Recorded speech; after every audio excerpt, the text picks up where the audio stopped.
பௌர்ணமி கார்த்திகை பௌர்ணமி வருடத்தின் கடைசி பௌர்ணமி கார்த்திகை பௌர்ணமி கிரிவலத்தின் சிறப்பு பற்றி அறிவீர்களா?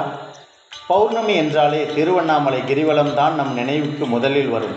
அண்ணாமலையாரை வழிபடுவதற்கு இது மிகவும் சிறந்த நாள் என்று நம்பப்படுகிறது. ஒவ்வொரு பௌர்ணமியிலும் லட்சக்கணக்கான பக்தர்கள் திருவண்ணாமலைக்கு வருவது வழக்கம். இதேபோன்று ஆண் பாதி பெண் பாதியாக வீற்றிருக்கும் அர்த்தநாரீஸ்வரர் அமைந்துள்ள திருச்செங்கோடு மலையிலும் ஏராளமான பக்தர்கள் கிரிவலம் சென்று வழிபடுவது வழக்கம்.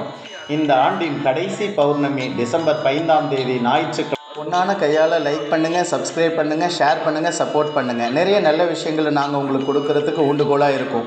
மோர் தென் 1 minute வீடியோ எங்களுடைய சேனலுக்குள்ளே பாருங்கள். அதாவது டிசம்பர் 14ஆம் தேதி மாலை 4:17 முதல் டிசம்பர் 5ஆம் தேதி மாலை 3:13 வரை பௌர்ணமி திதி உள்ளது. கார்த்திகை பௌர்ணமி வருடத்தின் மிக முக்கியமான பௌர்ணமிகளில் கார்த்திகை மாத